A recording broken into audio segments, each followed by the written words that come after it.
right, welcome to the Shaun Newman podcast. This week on, we got Harland Lesyk, and I've said his name to probably 40 of my buddies, and none of them know who you are, which is perfect. It's the first time I've ever even met you, so they're going to learn something, I'm going to learn something. Yep. Now, you're originally from Bursay, Saskatchewan. That's small right. town. Yep.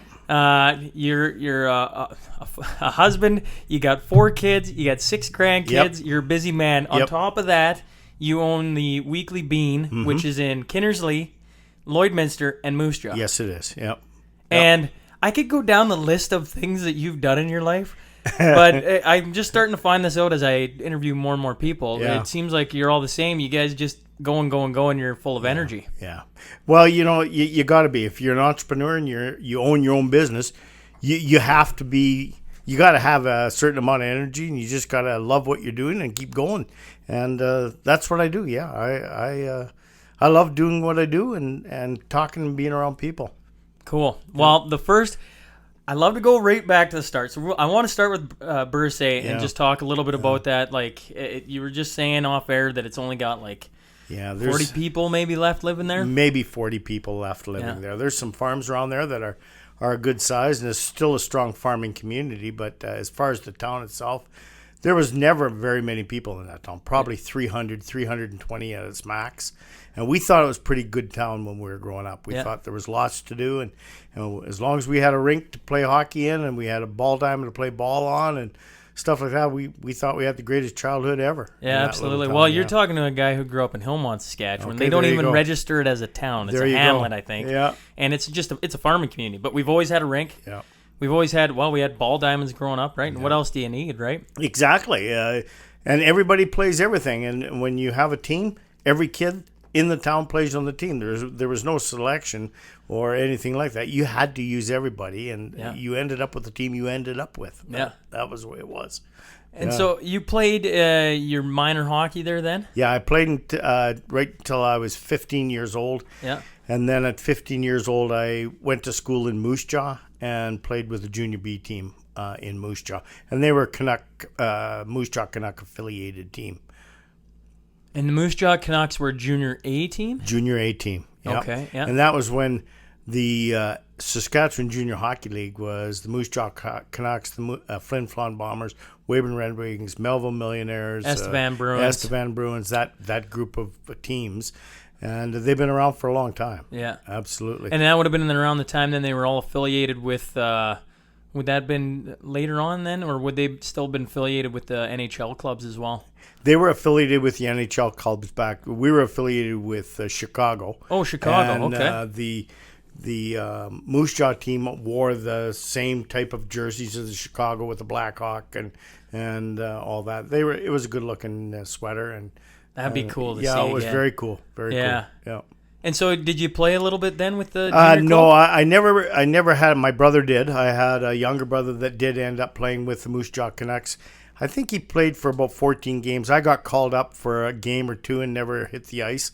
I sat on the bench, and I was still on the Junior B team, though. Yeah. Cool. So when you went to Moose Jaw, I know when I was talking to Shep, he had mentioned like when he moved away. Well, he moved to Kid Scotty. He actually went to a dorm room there. When you went to Moose Jaw, did you stay with Billets? Billets. Yep. You lived with a family then? Yeah, we lived with a lady. She was a single spinster lady, and there was one guy stayed in the place with me and my brother. And he played with the Moose Jaw Playmores, which was a senior team back then that was very well. They played in a league against Saskatoon and Prince Albert and all those guys, and a big guy. And my brother and I stayed with this lady and went to high school there, and yeah, it was a good time. It was fun. Yeah, well, I played 3 years of Junior A out in Ontario, and I guess I should give a shout out. By this time, he's talked to me enough. The son that the Billet family I lived with, their son is now out in BC. He's been listening to all these, so shout out to Aaron Lane out in. I think he's out in Revelstoke, maybe. But anyways, I got very fortunate. I got put with a family that was like next to none. Yeah. And when you're living at that time, I don't know what's that, 16, 18 hours away from home. I was 18 at the time. So a little bit older than you, but I've never been that far away from home. And I mean, kids don't realize it right now, but I can't imagine the technology difference back when you probably had the cord phone and that was it. Yeah, and at my time we had pretty much the same. I still didn't have a cell phone at that time. There was none of these smartphones. There was no FaceTiming. There was no taking a picture every second, minute, and send it back to your parents, that kind of thing. And so to have a good family that took care of you was... it was tremendous. She treated us so well, made great meals, but she stuck to the rules too. You had to be there on time, and if you didn't show up without telling her, you were in trouble. And we got reported to the team, and we had to answer to the team, and we had to be on time for things and make sure we attended our classes at school, and our marks were monitored and everything else. We had to toe the line basically, and answer to we had a curfew all the time, and we had to pay attention to it for sure. Yeah. That old curfew thing, got me in I know, a few times. Yeah. So I send off a questionnaire to everybody I interviewed, and I just kind of gather where we're going to kind of go with this. And the thing that stuck out as soon as I sent it to you, the first thing I read, I had to read it to my wife, is somehow you go from Bursay, Saskatchewan to Moose Jaw to South Africa, playing hockey. Yeah, it's quite a story. There was two guys that grew up in my hometown of Bursay, the Ferguson brothers. And Dave and Doug Ferguson were probably the best hockey players that came out of Bursay. They ended up playing in an Ivy League school in Cornell University. Cornell, okay. And they played there and set all kinds of records. There was 3 Ferguson brothers. If you look them up, you can find them on there. The record still stands as far as goal scoring and the long time they were there. And anyway, when they were done Cornell University, that year they got a job going to South Africa to play hockey. And when they got over there, the owners of the teams there needed more Canadian hockey players.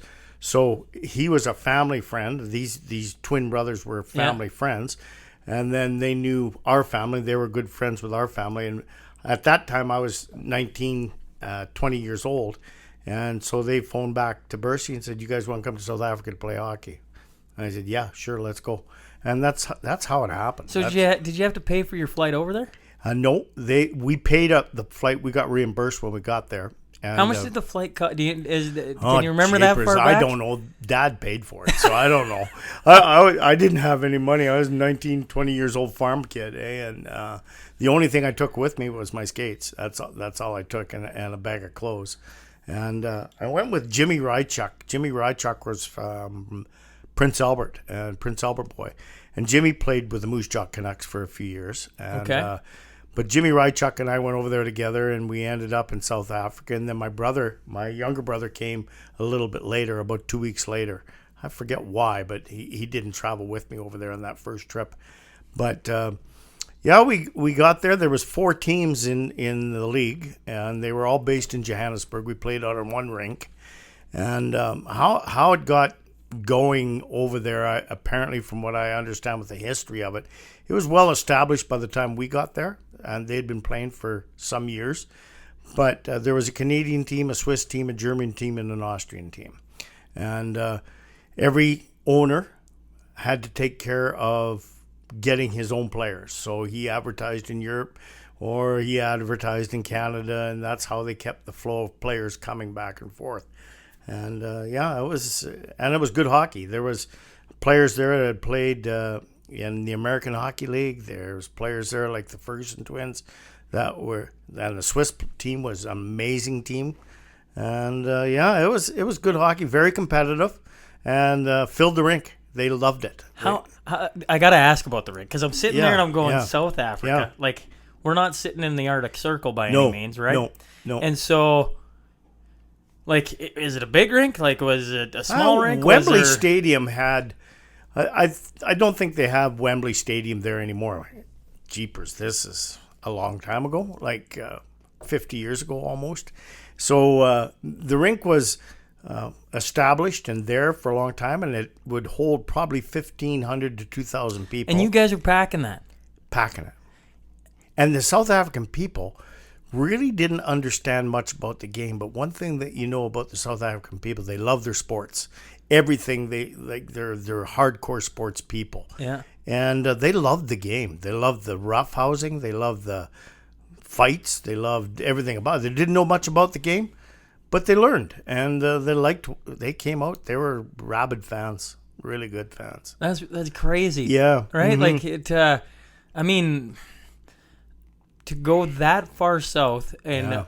Like you're the first person I've ever heard of going. I've heard of a lot of places. I've never heard of South Africa. Yeah. And then for you to pack house like that is even more astounding. We were surprised too. We didn't know what to expect when we got there. We had no idea. They picked us up at the Johannesburg airport and they met us with a kind of an entourage. There were some Austrian players that met me at the airport. I got a picture actually on my phone. I could show you later.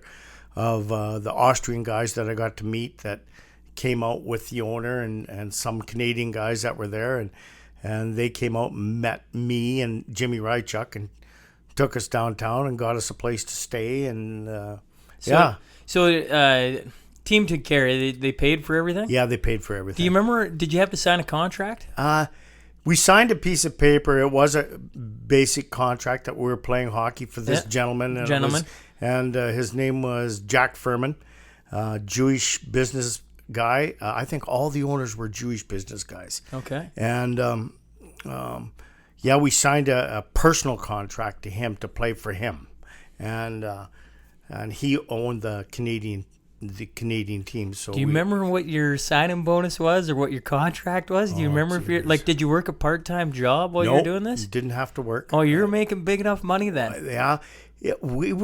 I was trying to think of that before I came out here. How much money did we actually make? We didn't make a lot of money, but we made enough money. We had no expenses.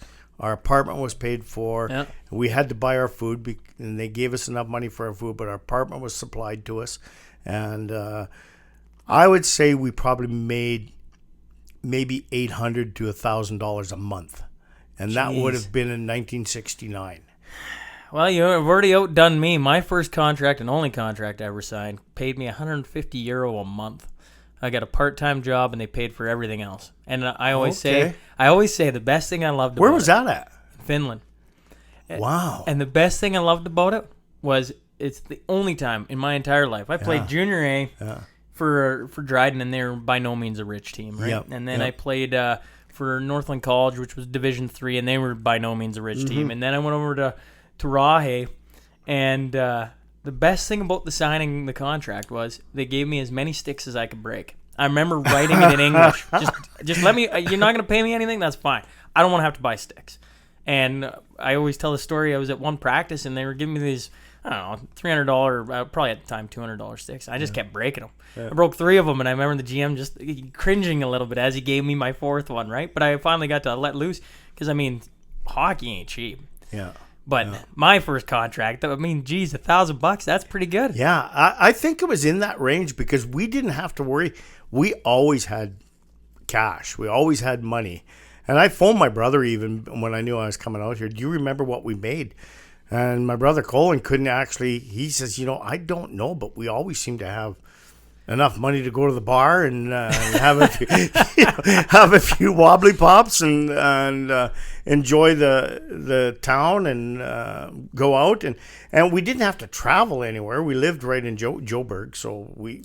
What was Johannesburg like back then? Like, was it the transportation? You mean? Nah, just the town, the nightlife, just living there. Yeah, it was a very international town. Johannesburg was a melting pot of lots of Europeans, lots of Germans, lots of Austrian people from all over the world there. Johannesburg at that time, I think, had over 1 million people in it.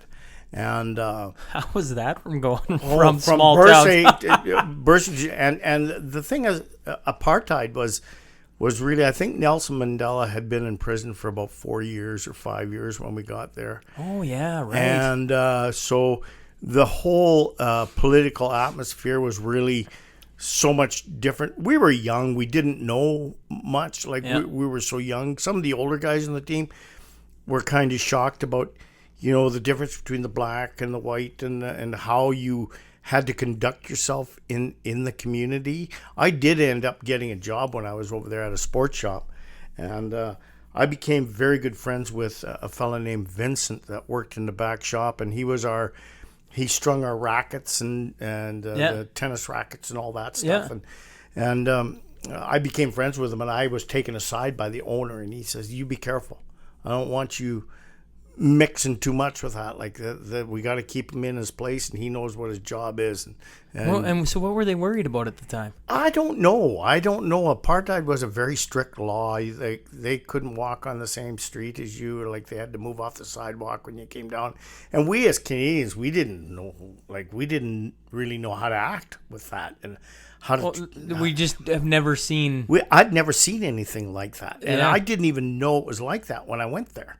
And we found that out, that like you couldn't really be buddy with them and hang out with them and drink. They weren't allowed. Well, they weren't allowed to come into any of the establishments that you went into, and there was buses for them and buses for us. That's like segregation in the States. Complete. Right? Way worse than that. Way worse. Way worse. Way worse. They were. Well, yeah, it was apartheid, and it was. Yeah, it's all. You talk to South African doctors now, and that country's in a mess, still a terrible mess. And I don't know what, it's just going to take years for them to dig out of that mess. I don't know. Yeah. It was an interesting time. So, like, when you went out at night then, you went to the bars, it was just, you went to, like, essentially an all-white bar then? Oh, yeah. Yep. Really? Yep. There was workers there that were colored workers, and they got paid to do that job and stuff like that. But all the bars that we went to were all white only bars. Holy crap. There was drinking establishments for them that they would go to, but we couldn't go to them, and they couldn't come to ours. And so you play a season there. Yeah. You stayed there for 2 seasons, didn't you? Yeah. And did you enjoy it then? I loved it. Yeah, it was fun. The hockey was good. It was very competitive, and we were treated royally, I think. I think we were treated really well.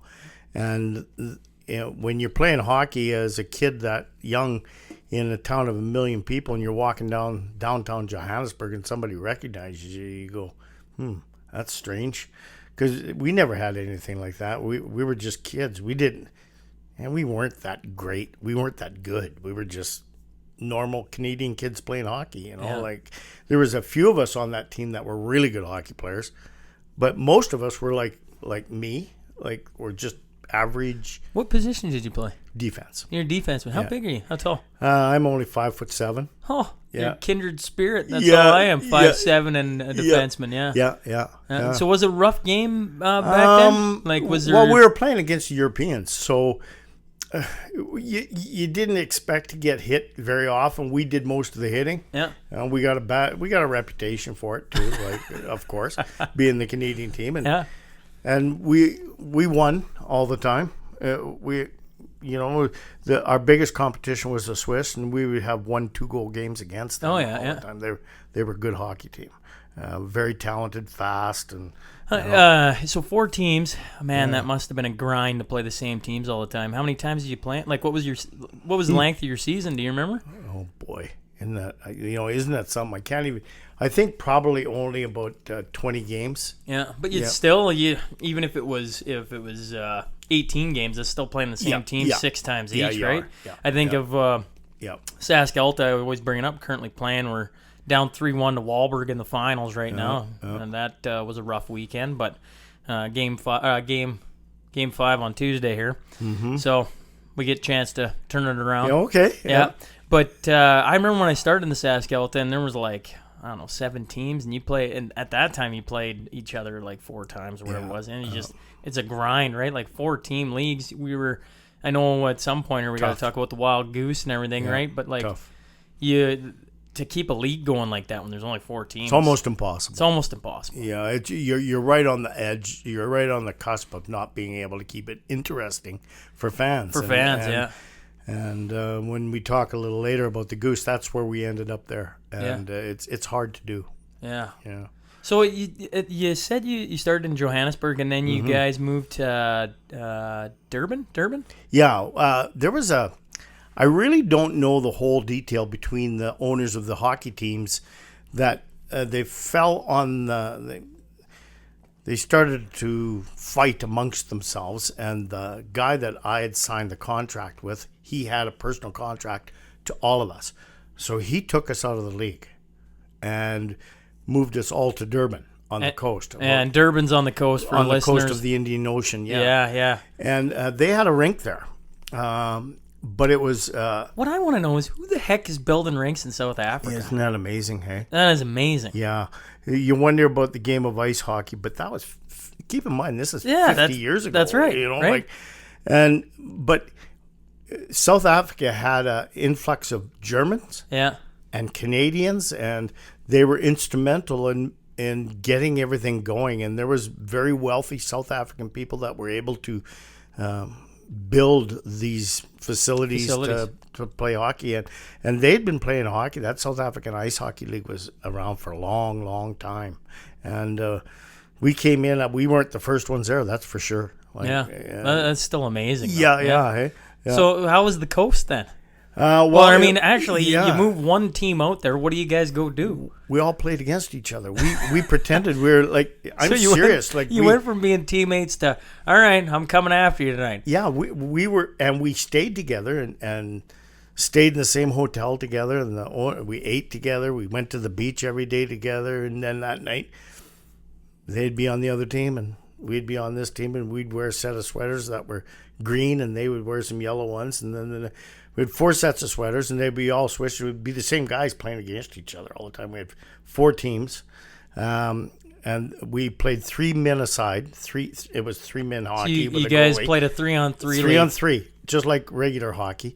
And there was only one center line. The rink was too small, so we kind of fabricated the rules to fit the game there. And again, it was amazing. People would come out and watch that. We couldn't believe it. We were just astounded. We would sit on the beach the next day and go, "Can you believe that? Did that really just happen? Was that rink full of people watching us?" It's unbelievable. Well, it really is. I had Dad on here. Well, and I even talked to Shep about it. Right, like 40 years ago, senior hockey specifically in Canada, Saskatchewan.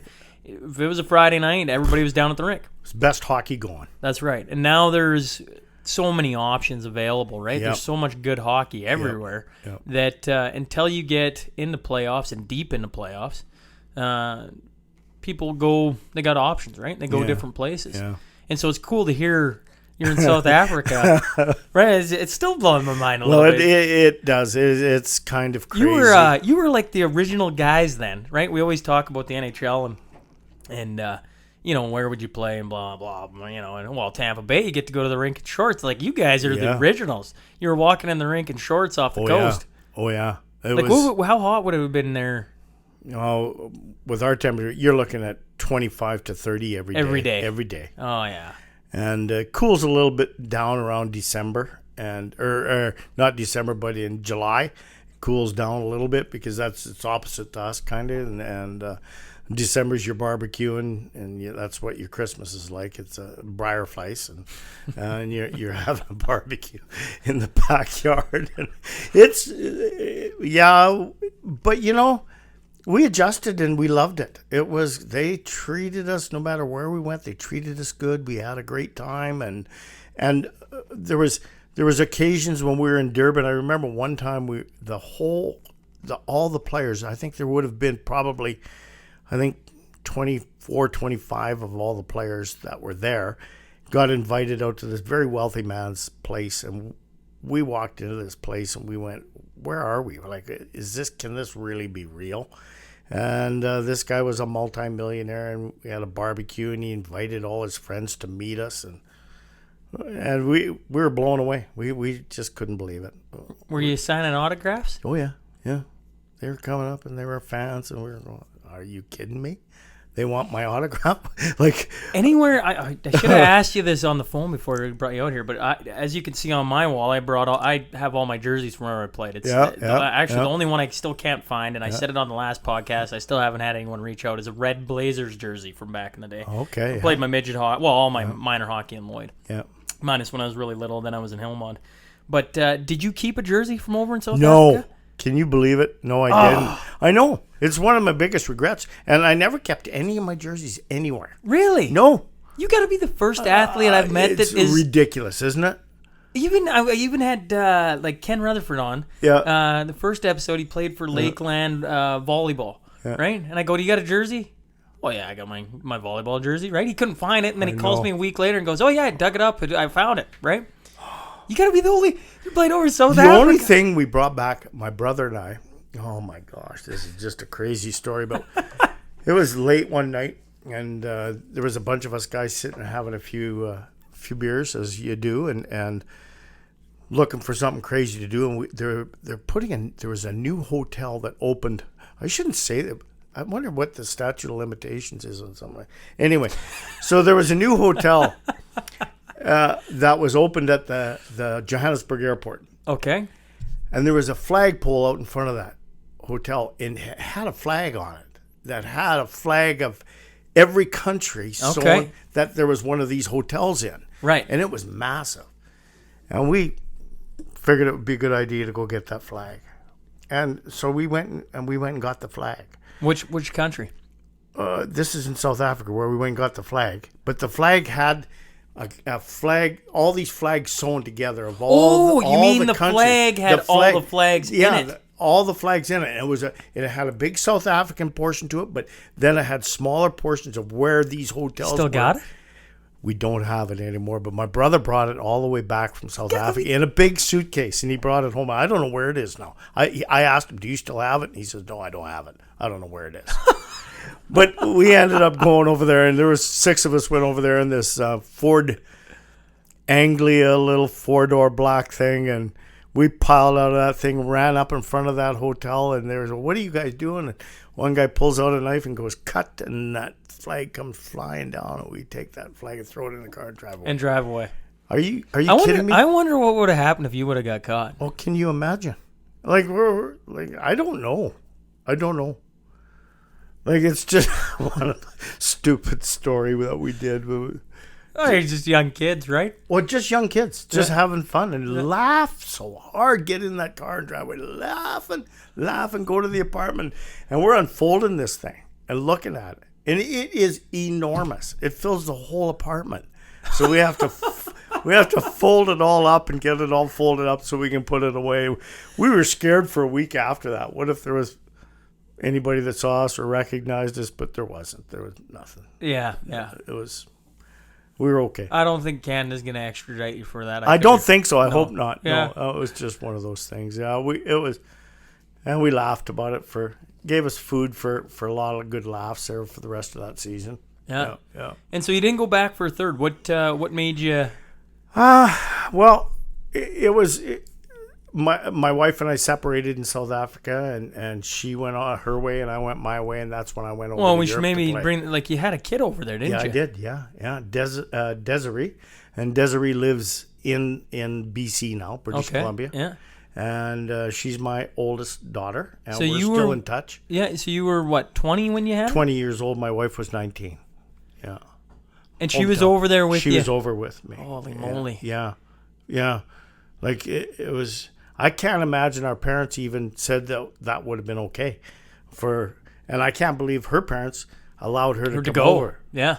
There, like, we weren't married, and she got pregnant, and that's what you did back then. You did the right thing. You married the girl, and we got married. And this might be one of the craziest. The day that we got married, I didn't know much about the laws there, but we decided we had to get married this night. I was working for the owner of the hockey team. It was summertime, and he had a business where he had a collection agency and go around collect bad debts for big companies and stuff like this. And I worked for him, and I got an hour off at lunchtime to go get married at the town city hall in Johannesburg. And so we go down to the city hall to get married, Dallas and I, and we walk up the steps of the city hall. We get in there, we get the paperwork, and they say, who is standing up for you? You got to have your witness with you. Yeah. Well, we didn't have a witness. We didn't know that that's what you needed. And there's a lineup of people getting married. So I just ran out in the street and I says, "You got 5 minutes to this guy?" And he says, "Yeah." And so we brought him in, and he stood up with us, and we got married. And we got married in South Africa. Hey, you got married in South Africa. Yeah. Had your first kid in South Africa. Yes. So does that mean she's dual citizenship then? I don't know. I don't think so. No. I don't think so.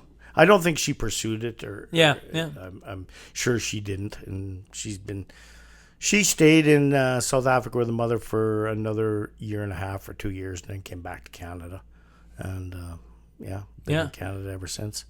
So where do you go from South Africa after you're done playing hockey in South Africa? Where's the next stop? Well, one of the guys that I was playing with, a French Canadian guy, Rene Labonte, was over there playing with us, and he said he had played over in Europe the year before, and he played in a town called Geleen, Holland, and he says, they asked me if I wanted to come back there this year, but I'm not going to go back there. I'm going to go play in Liège, which is just across the border from Geleen in Belgium. And he says, I think they're looking for hockey players. Still, let me give them a call. So he gave them a call, and they said that they did need some hockey players, and but they wouldn't give me a yes or no over the phone. They said, if you want to come on and try out, by all means, come and try out. And I thought, and I said to Rene, what do you think of my chances? Do you think he says, yeah, you should be able to play.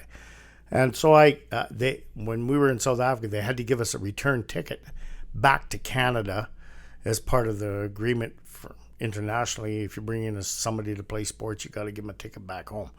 Well, I took that ticket and cashed it in and bought a ticket to go to Holland. And I went in there and I carried my skates into the rink and tried out. And there was a Canadian guy running the hockey team, Richard Blanche, and I skated on the ice for 5 minutes in the practice, and they hired me. And so I played in. You always say you carried your skates. Did you not take your entire hockey bag? No. So, no. Didn't carry my hockey bag anywhere when I traveled. They go to the next team and they give you all new equipment. No kidding. Yeah. Were you guys going at that time with no helmets?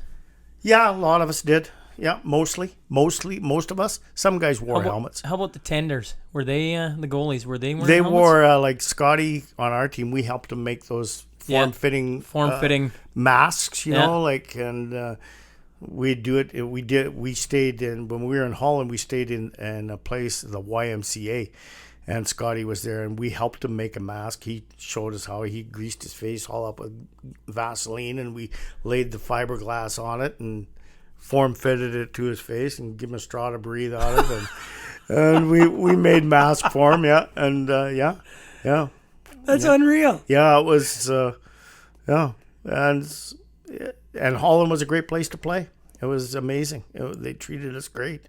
Had a good time. How were the fans over there? Really good fans. A little more, like quite a bit more knowledgeable. About the game, but still, the game was. Most of the players on our team, we were fortunate in the team in Holland. We had quite a few Canadians on the team. They were not all import players, but there was a Canadian Air Force base not far away from Geleen in Brunsum, and it was called Afcent Air Force Base. Okay. So we were able to use the Canadians that could play hockey. That were stationed there. And they were not counted as imports because they were actually residents of Holland while they were living there. And so we could use them as non-imports. So the captain of our team was he was a captain in the Air Force, Peter Lloyd, and we had Gary Pershin, Pete, and Gary Simpson, and 3 or 4 other guys. And so besides the Canadian guys, they brought over as imports. And then we had the best hockey player on our team was a fellow called Jerry Anton, and he was from the Czechoslovakia. And his buddy was the second best hockey player on our team was Mirak Fasadko. And these guys had played on the national team, the junior national team of Czechoslovakia, and they defected in Holland.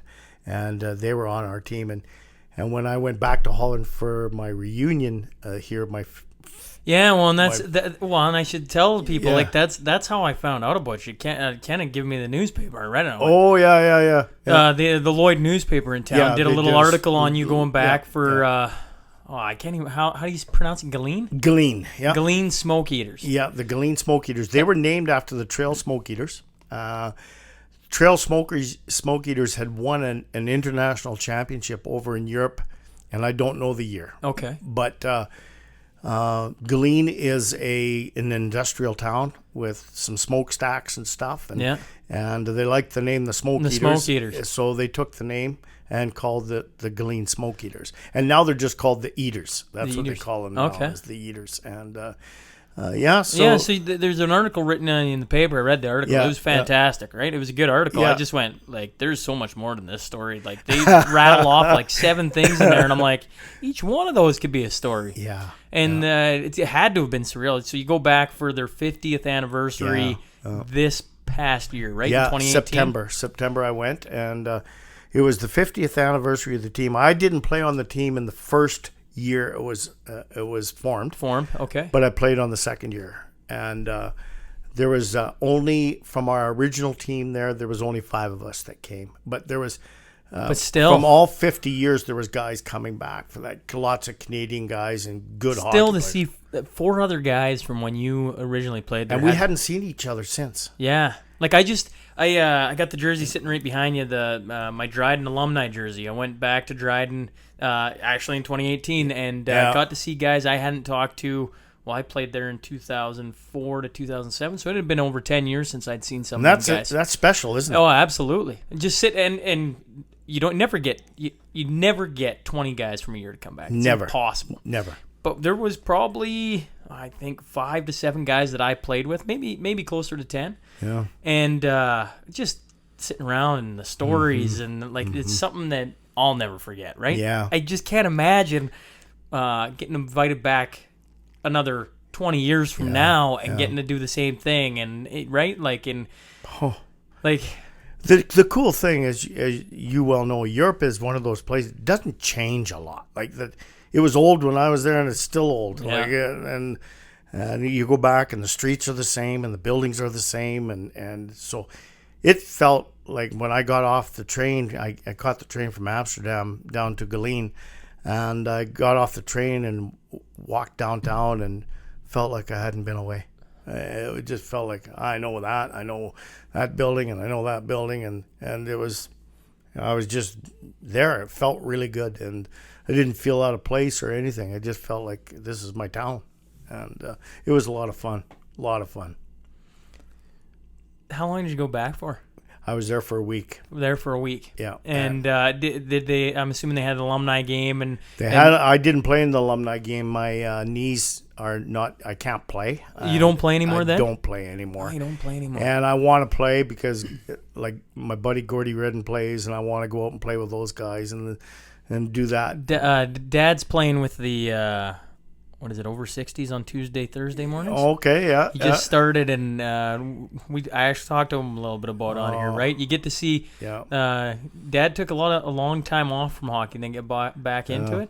You get to see a little sparkle in his eye when he's talking about it again. Well, and they just had the Never Sweats tournament was this weekend. Yes, and I went up and watched a little bit of that. Yeah. And I was just going, I want to be out there so bad. But the knees won't allow? They won't. I have both my knees when I do quick turns, and now they give out, and I go down. I heard you're a competitive guy too, so I can just imagine you can't go out there and just kind of take it lightly, right? I can't. It's you still, and I even watch those guys on the weekend. Yeah. I watch some of that, and I don't care. They still like. They like going. Yeah. They like going. They like to move the puck. They want to shoot and score, and they're happy when like that old competitive spirit. Like, we never ever played when we were kids for participation medals. We played to win, and you didn't want to lose. And if you lost, you were a bad sport. But so what? Like, I didn't want to lose. My kids are gonna inherit some bad traits. I'm not a gentle loser. I don't like losing. Heck, I remember playing Pogs. They had those stupid Pogs back when I was in elementary, and I hated losing at that. And that's like the simplest of little games. But now I'm taking jiu-jitsu with my brothers. Look at that, eh? And got tapped out by my brother Dustin there on Friday, and I was ready to slug him across the face, right? Like, I was just angry, right? Teacher's calming me down, going, you got to be okay with getting tapped out every once in a while. I'm going, teach me how I stop that, right? Like, I don't want to do that. You don't shut that off.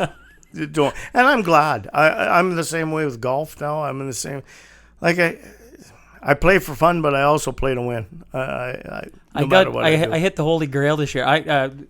Golfers hate me because I'm not a golfer. I hated golfing. And you shoot a hole in one the first time. I shot a hole in one in the first year. Sure enough. And there's a video of me walking up to the hole, and everybody's just like, you did what? And I didn't even know it. Right now, everybody's going, you got to buy around. I'm like, why do I got to buy around? I don't know what the heck's going on. Yeah, right? I know. I'm so dumb. I don't even get what's going on with golf, right? But yeah, sure as shit. And Lloyd here, we were on the 16th or 17th hole, whatever the par 3 is. Heck, I don't even know the course that well, right? And just pull out the 9-iron, and boop, there it goes in the hole. I got two buddies going, are you kidding me? And I'm going, what just happened? They're like, you're an idiot, right? I know. I knew you were going to say that. When you started the story, I knew that's exactly what you were going to say. That's awesome. So you're in Holland. Yeah. You're playing there. Did you get to experience? I never played over there, but in Finland, some of the coolest memories I have is the chants they did, and this one team we played. Whenever they went on a power play, they'd start this real slow clap, and it just built and built and built. And once they got in the zone, it started to speed up really fast, like they were anticipating a goal. And then if it got dumped down the ice, they'd start the slow clap again. And we're talking, I don't know how many it was, but it had to have been 1,500. It was the last time I played in front of that many fans. Although Meadow Lake had a ton of people when we played them in the second round this year. That was a lot of fun. And it's always fun to play in front of a lot of people. And it doesn't happen a lot anymore at my age. Yeah. But in Finland, there was always like 1,500, 2,000 people in the rink. It was a lot of fun. And that was like one of those chants you watch the football or the soccer games and you see them chanting. Like, did they have any of that? They didn't do that back then with us. No, eh? No. But when I was over there this past September, they do that now. Oh, yeah. And it's a kind of a different thing now. And I've been watching the Eaters play because they put it on YouTube They televise it. They televise it. Oh, that's and cool. So I get to watch these guys play in their playoffs. They're in the playoffs right now. But it's the worst hockey I've ever watched. Like, I'm telling you, like, it's terrible. And I'm watching it just because it's, it's familiar. It brings back some memories. And I'm looking at it, and there is no body checking at all. Like, our team, we had a good hockey team, and we had Canadians on there. We had that Czechoslovakian guy that I was telling you about. He's the best hockey player I ever played with. He was 6'2" centerman, 230 pounds. And did he ever go anywhere after that? He had the chance to go play with Philadelphia, and he fell in love with a Dutch girl and wouldn't go. But he was at the reunion, and I got to spend some time with Jerry and talk to him, and we're talking lots on Facebook right now. And I said, so how you doing? He says, I'm doing really good. I married one of the richest women in Holland, and we live in Antwerp now, and I don't have to work anymore, and I'm a happy guy. So he's doing great. Turns down the Philly Flyers. Yeah, but he smart choice. Smart choice. He's doing really well, and you look at the hockey over there now compared to Holland wouldn't be anything close to what you played in Finland. I don't think. I played. I played in Finland, but I played third division. I think they got 5 or 6 divisions. Okay. So they got their elite league. Yep. Which is where ex-pros, ex-NHLers, ex-AHL, they all go there. And then they got the second league, which I equate to what, when I watched it, it looked like our playing in the dub or the OHL. It was geared to young guys moving up. Yep. And not saying there wasn't a few old guys in there, but it was really good young hockey. And then there was a third division, which I equate to like Border Kings and like the senior. Still pretty good. Oh, absolutely. No, some of the we still had guys who played in the CHL, and the defense partner they had me with, he's a little older than I was right now. I think he was 35 or 36, and he was a big man. I forget his name, but he reminded me of Nick Lidstrom. Okay, yeah. He was just that smooth, and I remember we got scored on once, and everything's finished. I can't understand a dang word. Coach come over and just reamed us both up. Yeah. And I look at him and I go, "Is he mad at us?" "Oh no, you fine." And I'm like, Yeah, right. Like, yeah. But he was unreal. Like, he was probably the best defense partner. Sorry, Brew Man, who I'm currently playing with for the last 8 years. You're good, but that guy was, he never went over to the NHL or anything. He played in a little bit of the Elite League, I believe, in Finland, and he was fantastic. Like, he just made plays that Isn't it true, though, Shaun, like, you look back on your own hockey career and you think about some of the guys you played with, and you wonder why they never ever went further, and why they didn't. And it could be an instance like Jerry when he fell in love with that girl and didn't go, and there was other guys that were over in that league that played that were amazing hockey players, very, very good hockey players. And you wonder, like, what is the difference of a guy going and not going and making it and not making it? And it's a fine line. It's well, I was I played my midget when I was a midget in Lloyd, I think, and I could be wrong, and somebody will correct me on this. I always get corrected, but I think like I was one of maybe 3 guys out of 2 years to carry on and go play like higher hockey, and I wasn't the most talented we had. I just had my parents pushed me hard. They wanted me to keep going with hockey. And they knew if they got me in the rink, I loved being in the rink. You had to get me there, but once I was in the rink, I strapped skates on the way I went. And, well, that's how I got out to Ontario. Actually, Larry Wintoniak, a guy from Kindersley, I'm having him on here. No way. Are you? Yeah, and next week is Shanker, and I think it's the week after. I think it's April 2nd. I go down. You're going to have a good time with Wintoniak. Well, Larry coached me for 2 years. Did he? Yeah, absolutely. Best coach I ever had. I always put him in the group of 3. Yeah. J.P. Kelly and Merv Mann coached me one year. Yeah, Merv. And I got Larry at probably the most pivotal time of my life when I was 18 and 19, and I was a kid. Where were you? I went and tried out. So I got cut from Lloyd when I was 17, and I remember they used to do these MVP camps in Saskatoon and Calgary, and I'd always go there, and Larry was always a big part of it, and Daryl Spencer. Okay. And I'd always make the all-star game, right? You play a round robin, and then they pick the top teams, and I was playing it. And Daryl and Larry always told me, you're going to play junior A. You're good enough to play junior A. And it was nice to hear that because I was a 5'7" on a good day defenseman who I remember going to, I think it might have even been Kindersley at the time, and them telling me if I was 4 inches taller, I'd be on the team, right? And that just devastated me. Like, I just wanted to swat the coach because I'm like, if I'm good enough to play, I'm good enough to play. Don't tell me I can't go in the corner with somebody. I mean, I deal with it all the time now. Yeah.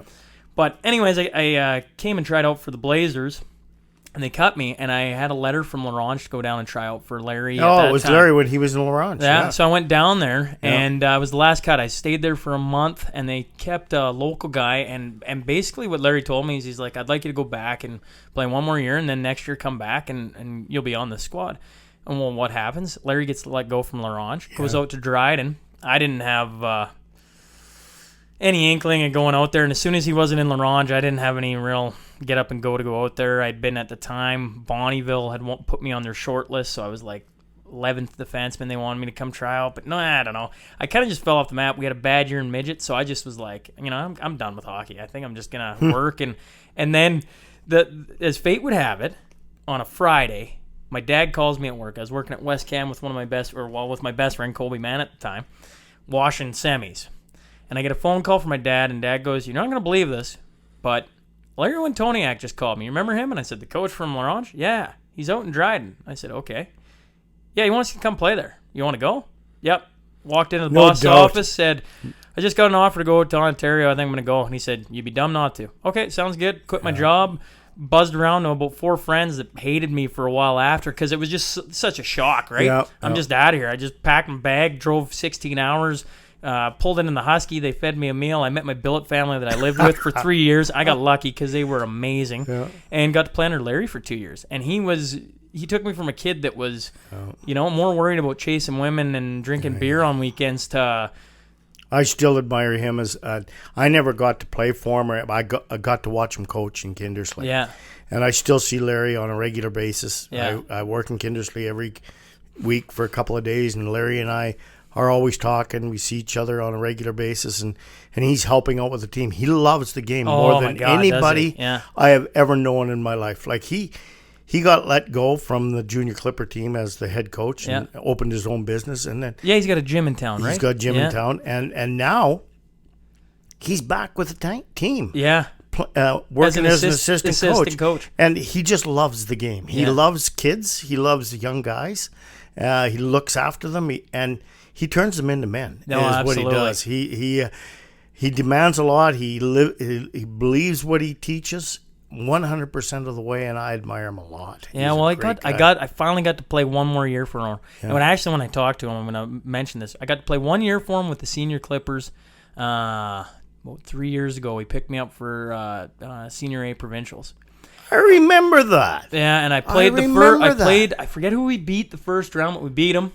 And then I played game 1 against Rosetown on the opening shift. Yeah. In the first 15 seconds, and a guy kneed me in the inner thigh, and I mean dropped me. I've never experienced pain like that. I don't know what it was. Like doctors couldn't figure out what it was, but I still get harassed from the guys in Hillmont because the year before we'd won Saskatchewan, and the next year we were probably a better team than the year we won it. And then I went down in the second round, and we ended up getting swept by Martin Wayne at the time. And I'm not saying if I was there we would have went all the way, but they always give me a hard time. I went and played for another team, got hurt in the first 15 seconds against Rosetown. That can happen, hey? Oh, well, a thing I wanted to check off on my list was I want to go play Senior A hockey, right? Yeah. And at the time, Hillmont wasn't doing it. Yeah. And I had been talking to Larry a little bit. The thing I wish is right now I'm in probably the best shape I've been in since I came back from Finland.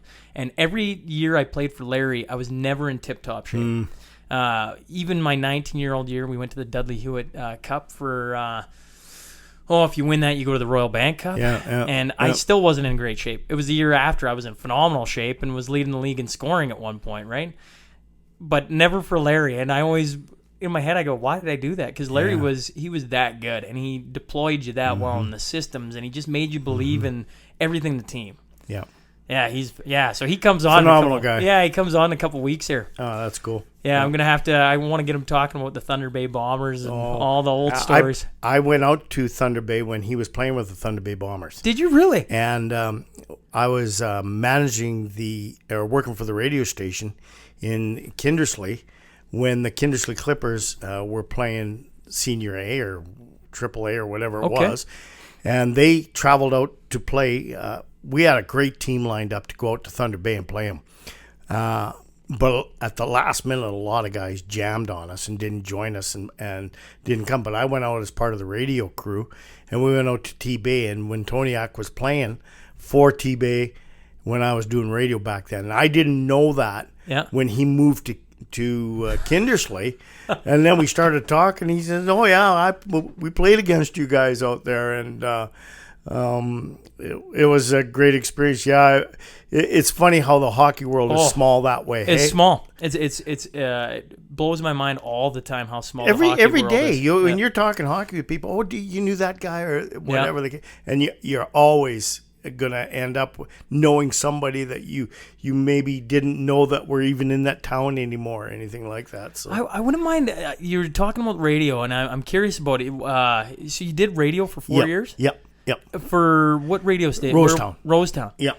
And did you enjoy it? Loved it. So why didn't you stay in it? I was doing sales for the radio station, and I was doing this as an added on. I wasn't on the air or anything. I was in the sales, selling advertising for the radio station. And the radio station got sold to a bigger corporation, to Golden West Broadcasting, and everything changed. It was a privately owned radio station at the time when I was working for them, and they gave me, lots of leeway. I was a good salesman, and they allowed me to. I was the one that when the Clippers first came to town, he says, "We got to get on the radio with these guys. We got to let me sell this." So that's how the radio station in Rosetown started doing play-by-play, because they had never done it up to then. And we started to do the junior Clippers. And we did the Wild Goose League on that. So I was on the radio all the time. Which is awesome. I had Greg on last week, and he was talking about doing curling and other things on the radio. It's cool to me that senior hockey at one point was broadcast on the radio. No doubt, hey? Right? Like, that's hard to fathom. They did it this year in Kindersley. Did they really? Yes, they did. The radio station there got on board with the Kindersley Senior Clippers, and they broadcasted a lot of games. They didn't even do the junior league game. I don't understand that. There's some kind of a fallout between the juniors down there and the radio station or something, and they never came to an agreement how that could work. but it's a mistake. It's probably the only junior team in the whole SJHL that doesn't have a broadcasted games. And I think it'll change for next year. I'm hoping. Yeah. It's odd. It's really odd. But the senior hockey was on the radio this year in Kindersley. That's cool. Yeah. It's kind of an odd. We're a SAS team. We play in an Alberta Saskatchewan league, and our playoffs are really long. We do best of sevens, where most senior leagues do best of threes and best of fives. Right? We play a lot of hockey. Wow. And so we did Saskatchewan Provincials last year and lost to Wilkie in 2. They were a very good team. Good team, yeah. Yeah, and this year we decided not to. And by deciding not to, we've earned a berth in Alberta AA Provincials because our league needed to send 2 teams that way, and they're allowing, as long as the SAS team doesn't go to Sask Provincials, they'll allow you to go that way. So at the end of March, we're going to play Morinville and Daysland and Lethbridge and Nanton, and then Wainwright's hosting. Are you picking up players? We can't because we're a SAS team. So we got to go there with what we got. Oh, okay. Well, that's kind of the way I like it anyways. We got a good enough team. Right? It'll be a fun... we went 2 years ago, we won bronze there. 2 years ago, we had like 12 skaters there. Like, we had hardly enough guys. Is that when Kenny was coaching? Yeah, when Kenny was coaching. Yeah, we lost in the league finals. Probably had no business being in the league finals, but we beat... that year, we went down 3-0. I always laughed. The NHL says, when a team gets down 3-rip or whatever it is, there's no way they're coming back. Well, that year, and senior hockey is like this, but that year we were down 3-0 in Elk Point and reverse swept them to make the finals. And we probably had no business being in the finals. And then Wainwright beat us in the finals, and we went to Alberta Provincials and won the last game of the year for a bronze medal. Right? Wow. And when I heard Kenny was coaching, I went, "You're coaching. Just wait. Let me figure this out. You're coaching a pretty good caliber of senior hockey. Like how? How did you? He manages people, right? And you're right. You're dead on the money, and he knows a little bit about the game. And he's a competitive guy. He's a sports guy. Absolutely, right? He is. Yeah, but I was surprised. Yeah. Oh, and he did a good job. And everybody says that everybody liked him and that he was a great coach. So who knows, eh? Well, we got within a minute last year of winning him a title. Yeah. We were up 3-0 on Wainwright. I got to talk about the good times. I got to talk about the bad times. We were up 3-0 last year in the finals against Wainwright, a minute away from sweeping them. They score a goal that had eyes, and then they scored in overtime. And after that, we just fell in the quicksand. Isn't that something? And they reverse swept us, beat us 4 straight. And we were a minute away from having Ken Rutherford, who's never played a drop of... Well, actually, that's a lie. I just found out he played senior hockey in Paradise Hill for 1 year, which blew my mind. Yeah. But a guy who didn't play high-end hockey... No. Yeah, we almost had him. That was a surprise for me, and he's my nephew, eh? Yeah, absolutely. And I was just blown when my wife told me, "Well, Kenny's coach. You got to go out there and watch his team play one of these nights." And I never did get out and watch, but I want to go watch you guys play. Tuesday night's Game 5 against St. Walburg, and it's in Helmond. I'll be there. Yeah, I'm coming to watch. What was it? We lost game. We were up 4-2 going into the third period in Game 3, and they scored 4 unanswered on us in an empty netter, but they scored 4 unanswered to beat us 6-4 in Game 3. And then Game 4, we went there on Saturday night, I guess last night, and 1-1. We scored with 2 seconds to go in the second, tied up at 1. They scored first shift of the third, 2-1. They got a penalty shot, made it 3-1, and an empty netter. And so that's just the way hockey goes sometimes, right? Yeah. It's a roller coaster in the playoffs. Oh, for sure. That's the way it's supposed to be. Yeah. Isn't it? Absolutely. That's the way it is supposed to be. Yeah, well, and teams are good. It's a good league right now. It's healthy. There's 14 How many teams? 14. That's amazing. All the way from Meadow Lake to Wainwright to Two Hills, Elk Point. Wow. And is Meadow in the league? Yeah, we beat them in 6 games. We played them in the second round, beat them in 6 games. They were up 2-0 on us. The one game went to triple overtime. Then in Game 3, I think what was it? We beat them 6-1, then we beat them 3-1, and then to finish the series off, we beat them in double overtime and double overtime, right? And they were the team that did what we did last year. They were playing Senior A provincials at the same time, made it to the second round. They were playing an ungodly amount of hockey. Yeah, that's the thing. Crawford Tigers used to do that all the time. Yeah. And they were this little town, but they had one unbelievable team. and they played in, I don't know how many. They played in. Do they even have a team right now? No, but they took this year off, and they had this last night. Yeah, this is Sunday night. Last night they had an alumni game and brought back Tim Willoughby and Sekundiak and all the guys that had played over the years, and they got an organization. They're going to put a team back in the league next year. Back. Oh, good for them. Yeah. It's senior hockey is a funny beast. Because nobody understands how much volunteer time goes in behind the scenes to keep any team going. Yeah. It doesn't matter if it's the best team in the league or the worst team. And then on top of it, like, we play in a non-pay league, right? So none of the players are supposed to get paid. Now, I always put an asterisk beside that because there's rumors fly about everyone, right? Of course there's, yeah. All I can say is Hillman's never paid a player, and I'm on the board. I play for them. I know. That league is an anomaly, That league is an anomaly in senior hockey. There's not many senior leagues that have a non-pay policy in the league. And it's healthy, though. You get Absolutely it is, hey? And the boys are always honest. Well, how are we doing financially? Well, we're surviving, right? Yeah. I mean, but we don't have to worry about shelling out, I don't know, $1,000 a game or whatever the heck teams are paying, right? Well, when I was managing the Clippers back in the day, I remember standing in the stick room with the cash, handing it out as the guys were leaving the room. We had a lot of paid players, and our bill every game was easily $1,000, and that money's got to come from somewhere. It's fundraising, it's volunteers, it's everything you do. And you never get credit for the people behind the scenes. I'm like, we have some, I always get credit for what Hillman's done, but there is a lot of people I work with that are fantastic on our board. Mm-hmm. We have an amazing board. We have an amazing group of volunteers that are just, they put in so many hours, and they don't have kids playing on the team. They don't have right? They don't have that. They just have a tie to the community. They like what, Kenny is one of them. Like, Kenny helped with this benefit game we do with the Bandits for the community. It's been, I think that this was the third year we did it.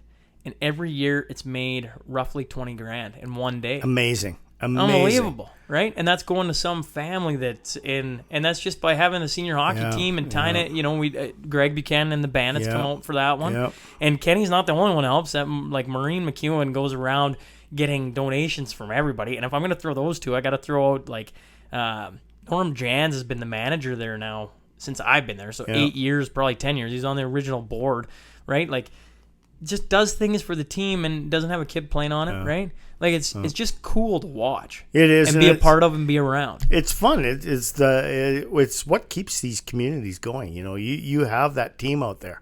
I saw the picture posted of the hockey team the other day. Somebody posted a team picture. Yeah, the Facebook. Yeah, we got a Facebook. And I looked at that and I went, like, look at this. This is a hockey team. This is not just some thrown together bunch of hacks. There's some hockey players here. And it looked like a professional picture, and I thought, good for these guys. That's how you do it. Yeah, well, I got to give a shout-out then to Randy Noble, but I'm forgetting what her married name is now, but she took the picture. She's a professional photographer, so. You could tell. I looked at that picture, and I thought, look at that. Everybody with their gloves on their knees. Everybody's looking professional the way it's supposed to be done. And these guys have obviously, all the players have obviously posed in these pictures before. Yeah. They know what to do. Yeah. And it looked good. I was impressed. I was totally impressed. Well, let's talk a little bit about the Wild Goose. Yeah. Because it hasn't been going, like, you were the president of it 06, 08? Was that sound right? 2006 to 2008. Yeah. And when did it fold then? 2008. So you last year. Yeah. And so you had the Border Kings were in it that year? Yep. Border Kings, Meadow Lake, Bonneville. And Bonneville, Jesus. Yeah. You couldn't get like a North Battleford, we a tried. Wainwright. Well, we thought Saskatoon was coming into the league, and they had said that they were going to come in. That was going to give us 5. And it was a stretch keeping the Border Kings in that back then. They wanted to play good hockey. They wanted to have teams to compete with. 06 to 08, in the middle of that, they won an Allen Cup. That's right.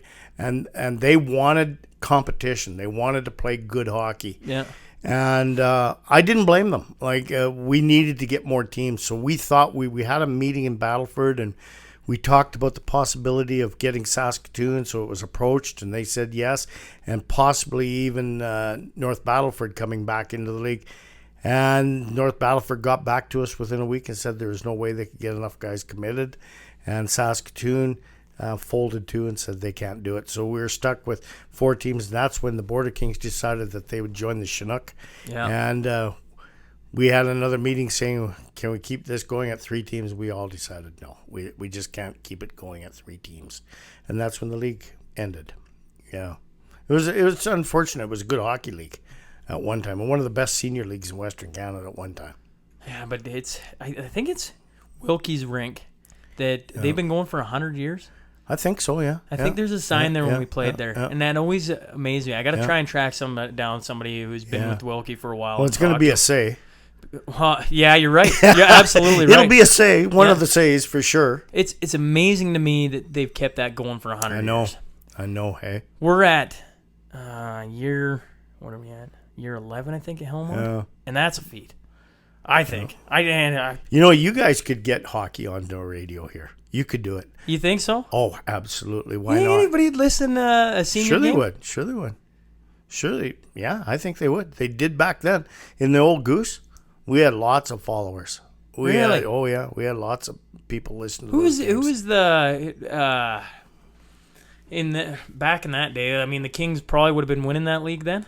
Well, they were in it. They Kindersley and Lloyd always had a big rivalry, and I remember I was standing in the stands. I was living in Kindersley. I hadn't moved here yet, and I was in and Brent Dallin was coaching. I think he was coaching the Border Kings at the time, and I was up here watching the game, and I'm in the stands and the Clippers there, and I'm yelling down. I've known Brent for years, and I'm yelling down, being kind of rude and everything. He looks back at me and he just shakes his head at me and said, "What are you doing now?" And then I moved up here and I'm working with the team and doing all this. And we're looking across the room at each other, shaking our heads, going, "Yeah, there's a lot of water under the." But that gets left, hey. That's just in the passion of the moment. Well, if there's one thing I love about, I think it goes for most sports, but I know it goes for hockey tenfold. Is me and you can go out there. Well, you were talking about it in South Africa, right? You're playing each other and then going out at night and sitting on the beach. Yep. But the lovely thing is you go out there and try and kill each other because everybody wants to win. That's right. If you're not trying to win, then you're in the wrong sport, essentially, right? Yep. And then you can go sit and have a beer and that's right, and forget about it. And I know that's what makes the game so wonderful. And I'm still amazed by watching these guys when they, especially you see it, especially in All-Star games. Yeah. Do you guys have an All-Star game? We don't, and I wondered if we shouldn't be doing an All-Star game because there's a lot of talented hockey players. Oh, in the my league. goodness, yes, in that league, and 14 teams. And one of the things we did as a radio station, which I implemented when I was with the radio station, we got the radio station to sponsor the jerseys and the uniforms. And we had the league split up into 2. Yeah. And we had an All-Star game in these towns with different color. Yeah. Nice jerseys. Well, think about it this way. It was fun. SaskAlta has 7 SAS teams, 7 Alberta teams. Wow. How about Team SAS versus Team Alberta? Couldn't you do something amazing with that? Yeah. Like, I would think that would be just an amazing opportunity for the league to showcase the talent in the league. Showcase the talent and absolutely. Get some talented. Well, I mean, I've played in a couple All-Star games. I got to play in one in junior out in Ontario, and that was it. It's always a fun time to get recognized. I think you almost got to do it, though. When I look at that old All-Star game we used to do in the Goose, it would have been better if we'd done it after the playoffs was done. Yeah. Everything done. You have, especially in when your did you case, guys? When did you guys do it? We kind of did it the same as the NHL break, and just had a little break in the middle of January or something. Yeah, and we'd have the All-Star game, but it was more of a rec hockey game, of course, because nobody wanted to hit anybody or anything like that. But I think there's a great opportunity with your league. With when you say there's 7 SAS, 7 Alberta, wow, could that be something? What a fundraiser for the league, or a charity game for something. A charity game or something. It would be an amazing thing. It would be pretty cool. You should grab onto that idea and run with it. I know who I'll be enlisting when it happens. Yeah. Yeah. So you helped out with the Border Kings when you came back? Like, what you said you've been in Lloyd now twice, right? I was here. I forget the year that I was back here. I think Did I write it down on my piece of paper that I gave you? Let's see here. Let's check the notes. You said you were in Lloydminster in 1978. That's was hired as the manager of Richardson's Jewelry Yep. in the mall. Yeah. And then you also put in there, you were here for 2 years. Yep. Were the managers of the Blazers hockey team. Yes, I was. When Gord Redham was coaching. Yes. But we didn't have a junior. What Blazers team were you talking about? Well, was it the Blazers or was it the there was the Lancers, but I thought the Lancers. Maybe it was the Lancers. Maybe were they playing in the SJ? No, they were playing against like Onion Lake and.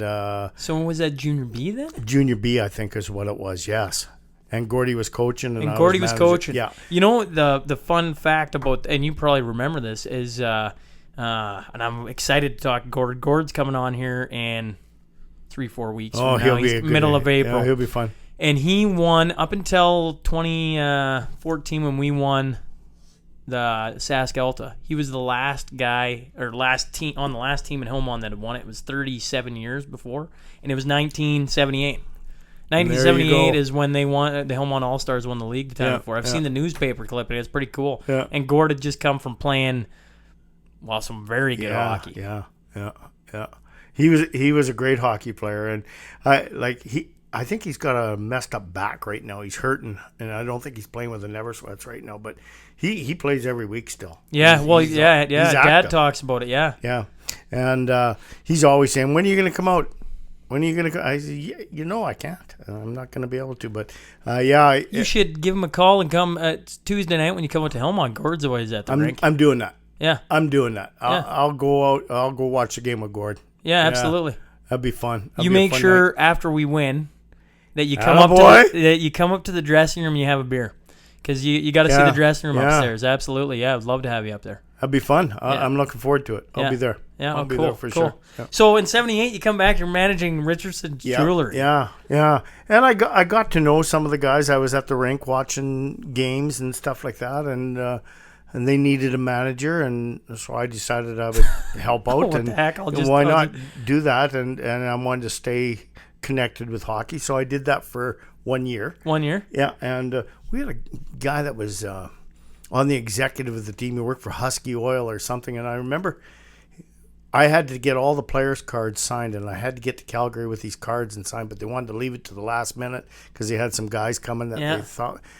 So I got to fly in the Husky jet. Here I am, just new to Lloyd, and I'm managing this hockey team, and they fly me by the Husky jet to Calgary, and my buddy picks me up and takes me down to the headquarters of the Alberta Junior or the Amateur Hockey Association, get the cards signed, and get back on the jet and come back home. I couldn't believe it. I said, this has never happened to me in my life. Like, are you kidding me? I'm in the big time. I'm in Lloydminster. We're flying a jet. I feel like you've been in the big time for like 20 years by this point, right? Like I you're all over the place. I know. Who gets to fly in the bloody corporate jet for just a bunch of cards? I know. It was insane. And my buddy that picked me up, this is a crazy story. He came. I said, "Do you want to fly in a jet?" Well, yeah. I said, "Well, why don't you come back to Lloyd with me?" So he hopped on the jet and came back with me. I asked permission. They said, "Sure, we got room. He can come." So he came back here. We had to find him a way to get back home, but it was fun. We had a good time. It was a good year. There was one game in that league. I remember we were playing against. Do you remember what league it was? I can't remember the name of the league. But you figured Junior B. Junior B and Onion Lake, and played in it, and I can't even remember the teams anymore. It's been so long. No, fair enough. Carry on then. And anyway, there was one game, and I think we were playing against Onion Lake, and one of the players' dads was in the stand. He was an older gentleman, and on our team, and there was some pushing and shoving up in the stands. And anyway, to make a long story short, I ended up in the stands protecting this kid's father, because he was an older guy. Mike Christie was a player, I think, that was playing for us, and it was his dad that was in the stand that was getting pushed around by this other team's fans, and it was getting pretty raucous. And before you knew it, everybody was in the stand. Gordy was in the stands. I was in the stands. It was Donnybrook in the stands right here in the Lloydminster Arena, and it was quite a night. It was Gordy and I. Well, you'll talk to him about that. Yeah. Well, I'm getting more. Everybody everybody that had on at some point brings up Gord because they've had for sure. The hockey world, like you say, is small. So by the time I get to Gord, I'm going to have like 20 stories for him that he's going to have to tell. No doubt. Yeah. On top of everything else he's going to have to talk about. Yeah. So where do you go? So you're in Lloyd for a couple of years, you manage a team, and then you go back to Kindersley? Yeah, back to Kindersley. But when I got back from Europe, I never when I ended up back in Canada from Europe, one of the players that coaches that I had, Richard Blanche, he had been a player for the Denver University, and he had coached us over in Galeen. He was he was an import player coach, good hockey player and a good coach.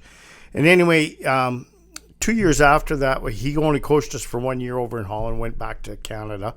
And he got a job coaching a team in the newly formed league in the United States called the USHL.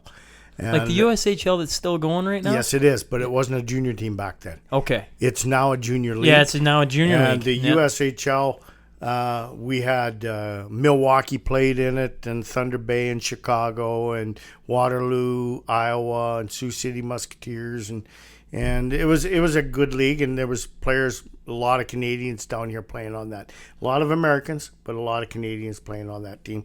And anyway, I went down and played for a couple of years in Sioux City, and that's where I met my second wife. Was in Sioux City, Iowa, and playing for the Musketeers. Yeah, that's how I ended up down there. And he ended up getting a job as the coach of the Sioux City Musketeers. And he remembered Sioux City, do they still got a team or no? Yes, they do. Junior A team now. Junior A team now. So when Richard got there, he needed a couple of defensemen, and of course, he looks back in his past, and I'm going to phone up to Bercy, Saskatchewan. I'm wondering if Harland, Lesyk, and his brother are still back home, and he phones up there. You guys want to come play hockey in Sioux City? Yep. We packed up and away you go. Packed and went down there. Yeah. How old are you at this time? I would have been, because I was 20. Let me think about that for a second. Probably I would have been 24, 25 when I went down and played in the USHL. And I played there for 2 years. And what was the hockey like there? Good. It was good hockey. It was we were a new team. Yeah. And we had a rough year, but we were still a pretty good team. Yeah. And we won our share of games. We never made the playoffs the first year. Made the playoffs the second year. And it was good hockey. It was really good hockey. And there was players from all over Saskatchewan and Alberta in that league. Lots of guys that I knew, and we ended up playing against them and stuff. And in fact, there's one story. One of the teams that we played with, Milwaukee. Remember the movie Slapshot? Everybody remembers. Everybody remembers. As soon as you start talking about the USHL back then, I'm thinking, I wonder if that's around the time of Slapshot. So on our team, or on the team in Milwaukee, is the it's not what were their names? It was the Charleston Chiefs. Yeah, but the Hanson brothers. One of them ended up playing for L.A. There was only two brothers. Oh, okay. It was I can't remember their names, but they played for Milwaukee, and we played against them. And when I Top Shot movie and realized that I played against those guys, and I can't offhand right now. I can't remember their actual real names. They weren't the Hansons. No, they were some other name. I can't remember them. Did you guys pack? Did you have tons of fans for that too? Yeah. Yeah, it was good. Yeah, it was well attended. People loved the hockey, and Midwest in the United States, and you go into Iowa and Nebraska, and those, it was good hockey. It was really good hockey. Lots of guys. We had a couple of guys from Minnesota playing for us, from Minneapolis, and we had one guy that Greg Gilbert, his name was, and we changed his name to Gilbert. We wanted him to be a Gilbert, but he was from Minneapolis. But he was a tough kid. Yeah, about 6 foot tall, wasn't real heavy, but could throw them better than anybody I ever seen. And he had a fan base in Sioux City that would flip the cards over at the end of the rink. And he's 1-0 and 2-0 and 3-0 and 4, and he'd win every fight. He could fight as good as anybody I ever saw. So it was a pretty raucous league. It was a tough league. Yeah, it was a hard fought league, and there was some good battles for sure. Thunder Bay was in the league. Yeah, the Bombers. The Bombers. Yeah. I've heard stories of the Bombers. Yeah. No, they were the Twins back then. Oh, the Twins. Thunder Bay Twins is what they were. Yeah, they weren't the Bombers then. They were the Twins.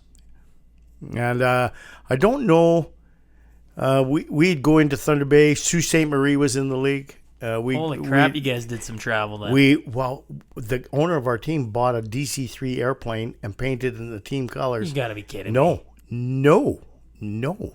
And we got to fly to our games, those long trips. Absolutely. He bought a DC-3, and the two pilots on the plane were guys that flew in the World War, and they knew how to fly this thing like it was nothing. And they outfitted it with seats and tables and for us to sit at, and I couldn't believe it. Like, we were flying to the games in that plane, painted in the colors of the hockey team, yellow and green. And, yeah. And I got to say this all over again. You didn't keep a jersey from there either. No, but I got a picture. No, I don't have a jersey from there neither, hey? Yeah. I'll show you some pictures after. Absolutely. I got them on my phone. Yeah. I got them on my phone. So you're flying all over the place. Yeah, with a team in Iowa. Suck. I mean, it's awesome. I know, that was awesome. Like, that's unbelievable. Yeah, I know, hey? Like we thought here we are, all of us guys are looking. We got our own plane? Yeah. This guy's bought a plane? Yeah. And we're flying around, going to these, only on the long trips. We didn't take the plane to, we would fly to Milwaukee, we'd fly to Chicago, we'd fly to Thunder Bay. What we'd do on the Thunder Bay trip, we'd do Thunder Bay, Sault Ste. Marie, and usually Chicago, and then home. We'd do a 3-game trip. And the plane would wait for us, and we'd take off. And yeah, we were the only team in the league that had a plane. Yeah, what were you making then? Not very much. No. It wasn't much. Maybe I'm going to say $100 a game. Yeah. Maybe. Yeah. Doing it for the love of it then. Doing it and for a plane ride every once in a while. Well, it was fun. We had a good time. And you didn't have any expenses because you had your accommodation paid for and so on. That's where I met my second wife, was in Sioux City. Okay. So, and I was a farm kid. And I was farming my own land, and so I had a little extra money. And so how long did you go? What would be your stints down? You just go for the winter and then come back? Yeah, just for the winter, yeah. Is that how you did all the different leagues? Not over in Europe. I stayed over in Europe all the time. All the time. And what I'd do in Europe is for the first trip over to Holland, I flew back to South Africa for the second season. And because it was in the opposite time of the year, so you could go play hockey in both places if you wanted to. Yeah. And, it was, I never came home for 3 years when I went over to Europe. I stayed over there. My brother came home, but I stayed there. I got to ask then, were you sending letters to your parents? Once a year for Christmas, yeah. You'd write a letter, and other than that, would they give you a call? It drove my mother crazy. Yeah, I can just imagine. She didn't know in fact, when I flew back to home from Europe, the first time I got home, they came to Saskatoon Airport to pick me up, and they walked right by me in the airport. They didn't recognize me. They walked right by my seat. I looked at them coming in the door of the airport, and I wasn't going to say nothing. I just sat there and watched, and they walked right by me. My mom and dad and my sister, and they finally turned around and took another look, and then they saw me. Like, nobody that's even my age now, you're slowly starting to forget the times where you can't just pick up a phone and text somebody, call somebody. I mean, when I was over in Finland, my parents came and visited me, and we FaceTimed my brother. I remember that's the first time when FaceTime was just starting to get going, right? And it's hard to remember a time where you couldn't just, right? When I was over in Finland, I didn't have a phone. I was sending emails, but I'd send off a weekly email to update my friends and family on what I was doing, right? But I mean, I can't imagine going a year and not. I know, hey, right? Like that's it was real. I think I did phone home occasionally, but not very often during that time because, first of all, it was expensive, and where are you going to phone from? And I didn't have my own phone, so you'd be phoning from a billet or someplace or trying to connect with somebody, and it was that's just the way it was. And none of the guys did. Nobody did. Crazy. That's crazy, right? Yeah. Finally, when you get my mom, when she says this has been the hardest 3 years of my life. My mom just passed away last year, and she was 91, and she still recalls those days and says when you guys were overseas playing and down in the States playing, that was the hardest time on your dad and me. Because we didn't know nothing. We didn't know what in the States it wasn't so bad. It wasn't. They would come down and see us play once in a while, but it was easier for them when we were playing in the States, of course, than it was in Europe. They never came over there. I can just imagine my mother, like when I played in Dryden. What's that? 14 to 16 hour drive. Yeah, that's. And Larry will be able to remember this because he's the one who wrote it up on the board. We had our awards banquet, and I was the last. I saw that you're one of 5 kids.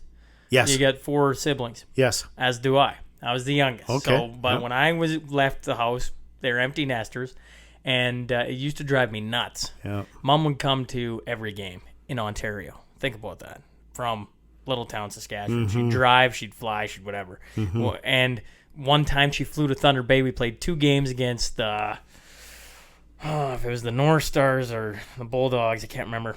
And I got in 2 scraps. 2 games, and I got booted out of both games. No. She flew down and watched me play. Dad still laughs about it. Got 2 scraps. I was done in both games. That's amazing. But at our awards banquet, Larry's going through. It's my first year. Larry's writing on this whiteboard. Like 22 wins, right? I'll clap. And the next one's like, I don't know, 100 and some, and it was goals for. And then he kind of goes through, and the last one is 27,000, da-da-da-da-da. And everyone's like, what the hell is that number? Mm-hmm.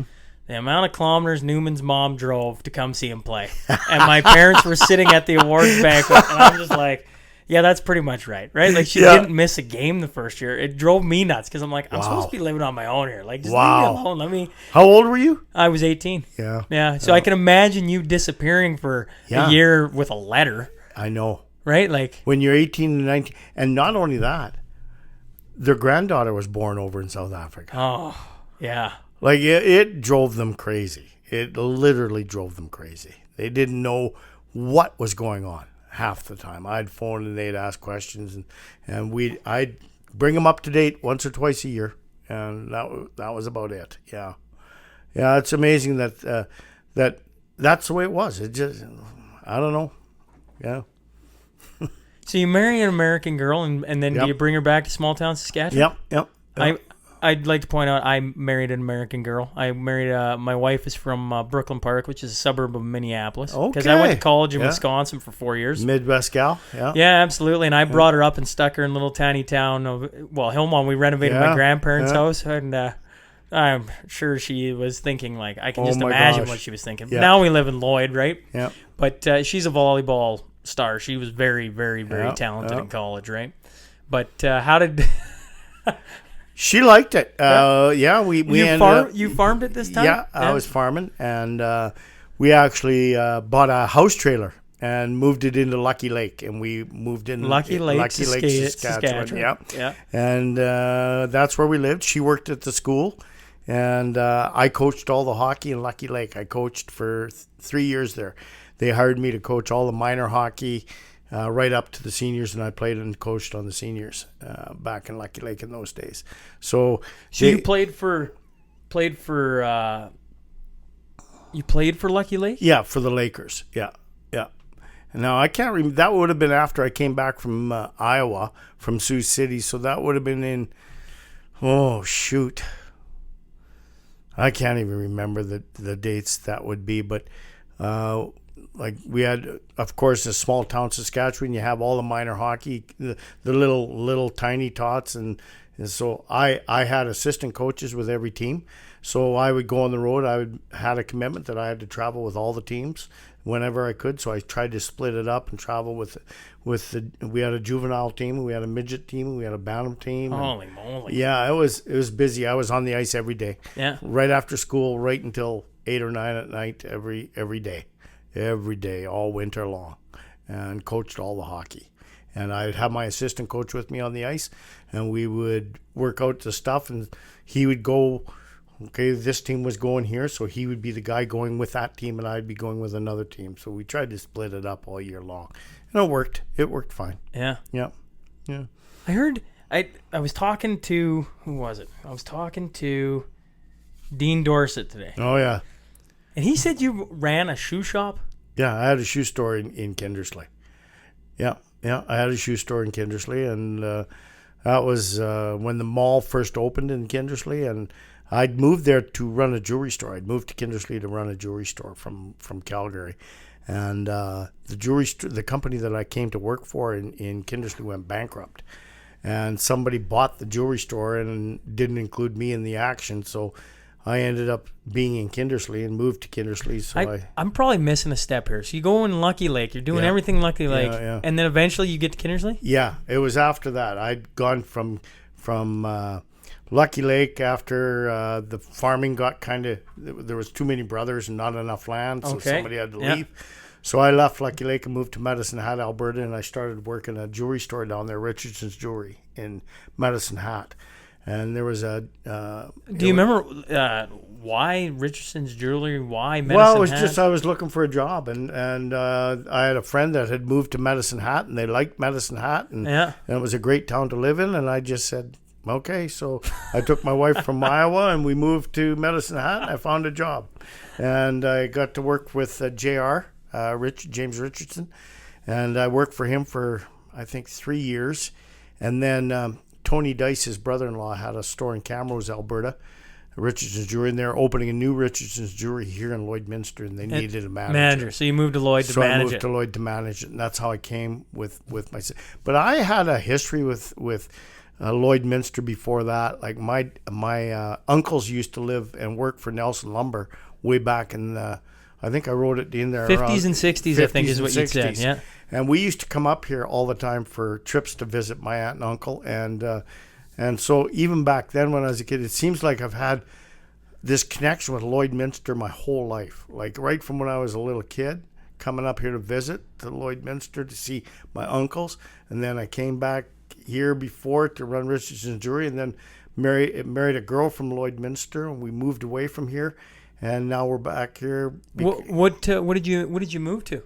You went back to Kindersley? Yeah, we moved to Kindersley. We were in Kindersley for 25 years, my wife and I, and then after that, or 23 years, we moved here.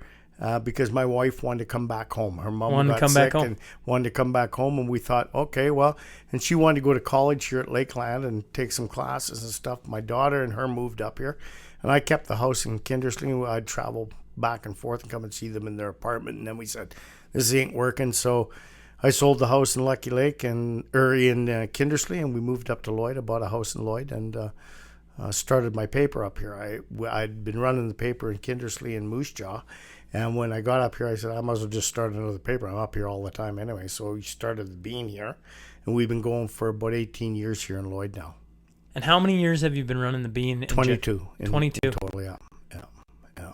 And how did you come up with the idea for the Bean? Well, I was selling advertising for the radio station. When the radio station sold, I ended up trying to think about what I was going to do, and I knew a lot of the business owners through my advertising sales, and I just thought, I'll do something for now, figure out what it's going to be, and I started this little paper and still doing it. Yeah, it's awesome, right? Like, it's, it's hard. It's hard work because the economy is not all that great, and there's a lot of competition for the advertising dollar, but it's a niche market, and I've got some loyal customers, and I just keep going. Yeah, I used to go to Booster Juice all the time when I first got back. I loved sitting in Booster Juice, and I'd sit there and wait for it, read the Bean, and the trivia or the weekly joke, right? Like, for sure. Yeah, it's a cool... Thank you. Yeah, it's really well done. I appreciate you saying that. Yeah. For sure. And so you got 3 of them. So do you got offices in all 3 places? Or just in Kindersley and just in here. Moose Jaw is a franchise operation. The guy's been doing it down there for 16 years. So he pays me a franchise fee. Yeah. And I supply him with all the material and everything. And then all he does is put in the advertising. And he's been doing it all these years. Still going strong down there. Holy man. Oh my gosh, hey. The life of a crazy old hockey player. Oh, it's been a really fun little chat. Like it's a lot of fun. It's fun talking about it. You know, it's part of my, like, I have crazy dreams all the time about, especially after this reunion back in Europe. I started to think about the stuff down in Sioux City and all the stuff that went on down there. Like anything? Just crazy things, crazy. To where there was dancers, you know. Anyway, it was a club in the lower fourth area of Sioux City. We came out and we ended up in some trouble, and these guys wanted to take a piece of about 4 of us hockey players, and we had our hockey sticks in the back of the trunk, and that evened the score a little bit. They had some other stuff that they wanted to use against us, but we were able to get out of there with our teeth and with our lives, and we had some dangerous things happen to us down there too. Yeah, it was rough and tumble for sure. Yeah.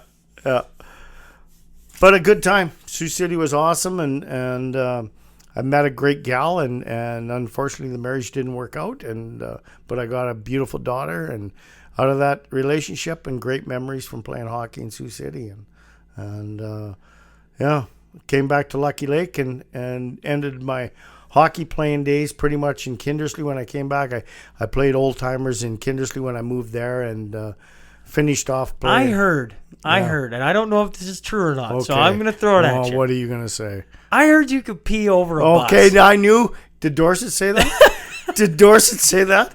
Yeah, he probably said that. Well, we won't go in there. Well, there was an occasion once, yeah. That you could pee over a bus. I wonder how that even gets going. I mean, actually, no, I shouldn't say that. I know how that You're part of a hockey team. I know how that gets going. You know how that could happen. Hey? You know how that could happen. Yeah, it's funny how something like that follows you around, because people still talk about it back in Kindersley. Yeah. Oh, now I can't pee over my shoes. Oh, God. Here's a question I wanted to ask. Okay. You've played a ton of hockey. You've been all over the world. Yep. And the game continues to evolve. Mm-hmm. What was maybe the biggest change in how the game's played that you had to go through? I always think of when I was in midget, I think it was midget, first year midget, they took away the 2-line pass. Yeah. That really opened up the game, right? Yeah. Up until that point, I played with the red line. You can do the 2-line pass, and that's hard to even remember that, right? Yeah. Yeah. Is there a rule in the game that you just sticks out, like as soon as they did this, they changed the way we played hockey? I think that taking out that 2-line pass, or taking out that offside over the red line, changed the game enormously. And I think they're going to have to change it back. I think they're going to have to take that rule and put it back the way it was.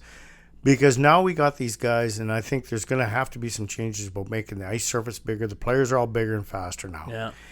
The ice surface needs to be bigger. They have to put that 2-line offside rule back in there. Because when guys are coming across that line, the way they're coming, that's where guys are getting hurt now. The big hits are happening in that open ice. Everybody's flying through there like jets. Yeah. And big guys are stepping into them. That's when they're getting hurt. I think that anyway. And I think if you took that and slowed that down a little bit. Just a smidge? Just a smidge. Well, they won't allow anybody to hook and hold anymore, right? You can't. So you can't slow a guy down anymore. You can't skate and impede his progress. So by the time they hit the opposite guy's blue line, they're flying. And that's when guys are getting really, really hurt. Not so much in the corners. Yeah. And making the ice surface a little big. So I think that did change the game a lot. And they're taking the game and changing it. There's not as much hitting as there used to be. And I think that's a detriment. I liked watching a good open ice hit. Anybody did. Now if you hit anybody hard in the NHL, it's a penalty. It's a penalty. They don't even know what they're calling anymore. They just call it. They just call it because they don't want they can't have anyone hurt on their watch. They can't have any hitting on their watch, right? Yeah. Actually, the one that's it's really tough to watch now in the NHL is anytime the goalie gets touched even a little bit. I know. But they don't even call it like. As a fan, you sit there and the goalie gets bumped. Okay, so just call it goalie interference and be done. But sometimes it's a good goal, and you're like, how's that a good goal? And the last one wasn't. Like, it's so confusing as a fan, right? It is, and I watch these young guys play, and you see everything's changed so much. I used old Sherwood hockey sticks that weighed a ton, and you couldn't shoot hard. And some guys could shoot hard, but not we. Everybody shoots hard now. Everybody's got a rocket. Well, everybody's using a $300 piece of equipment now. It's amazing, and so the game has changed so much from that perspective, and I think that the NHL is going to have to really take a hard look at maybe giving up that first row of seats in their arenas and saying we got to make the ice surfaces bigger. we have to adopt maybe a little bit of what the Europeans are doing on that bigger ice surface. It'll stop some of the injuries, I think. It'll change the game. Definitely it'll change the game. And when I watch my old team, the Eaters, play over in Europe, I see these guys skating around out there. I go, oh my gosh, like this isn't even hockey the way I remember it. Like there's no hitting whatsoever. There's nothing. And it's not fun to watch anymore, I don't feel. And I still enjoy watching a good game on the NHL, and I do watch it. Who do you follow in the NHL? I've always loved the Leafs. That's my. Okay. Here's a question for you, man. Jerome McGinley's jersey got retired. What was that? 2 weeks ago. Yep. And I don't like the Flames. I'm an Oilers fan. We got the best player. We won't go down that road. Yeah. But Iggy was a guy I always respected. Yep. That guy played the game right. Didn't he ever? And when that jersey got retired that night, I went, and that's the end of an era for the NHL. Those players aren't there anymore. That style of hockey isn't, right? Yeah, the Shanahans. He scored, right? That's the end of an era. Was there a guy growing up that you watched when they retired his jersey that was just like, and there's the end of an era? Wow, hey? Wow. I look at the old Chicago Blackhawks and a guy like Stan Mikita, gritty, Bobby Hull, that type of player, back in those days. When those guys stopped playing, I think that was the end of that. There was a special thing about like a guy like McDavid, like he's a star, but back then those guys were big stars. Those guys were gods. Yeah. We looked up to them like so much, and as far as it changing the game, those guys invented so much. They invented the slap shot. They invented the way the game was played. And I'm an older guy. I'll be 70 this August. And so I look back in the game and I've watched it change so much over the years compared to what it used to be. And I don't know. I can't really put my finger on any one particular guy that when that was it for him, that there wouldn't be any more of those guys. Yeah. But it's just amazing that this game has evolved the way it has to me. I look at the speed, the finesse, the way these guys play the game right now. I don't think I could coach in this hockey anymore. I really don't think I could take a team like yours and coach it anymore. The way the game's played now, I'm not. All this cycling in the corners and all the things that happen and not as much contact and so I feel the game has changed a lot and it's kind of gone past what I could do. I think you're not giving yourself enough credit. You've been around hockey an awful lot. Yeah. It's definitely. I still love the game. I still love going to watch, and a lot of guys that played the game like I did don't go and watch hockey anymore, and it's in my blood. I love it. Yeah. I absolutely love the game. Yeah. Well, you've officially become my longest interview. We're at 1 hour and 44 minutes, and I know I'm going to get a phone call about this because I do this every episode, and somebody goes, "Why do you do this? Why do you cut you guys off? Just go for like 4 hours if you want to go and just talk." And I always go, "Yeah, but at 1 hour and 44 minutes, my jaw's slowly getting tired, right?" And I'm sure it's the same on the other side. But this has been, I will remember this day. This has been a fun chat. I've really enjoyed having you on. Yeah, you got an unbelievable story. It's been really cool to have you in, and you're the first guy I've interviewed where I haven't known. The only reason I knew about you was because of the newspaper and Kenny telling me about you. But I didn't know half the stuff you were about to talk about. It's been really cool. It's been really a enjoyable experience. I hope, and I'm sure the people listening are going like, that was good, right? This has been a really cool experience. Old-time hockey and lots of fun and never made any money at it. But had a great time. And saw the world. Absolutely. Yeah. Absolutely. Cool. Well, I really appreciate you coming on. It's been an absolute pleasure. You betcha. Thank you very much for the opportunity. You betcha. Thank you. Hey, guys, I hope you enjoyed that as much as I thoroughly did. That was entertaining as all hell. Next week on the podcast, I have Brad Cruikshank. He is. He's quite a guy too, and he former pro hockey player, played down in the States. He played over in Europe. He's got 4 boys. He's married to a pretty cool lady here in Lloyd, and was a former Bandits head coach as well here in town. So look forward to that next week. Brad Cruikshank will be on the show. See you next week.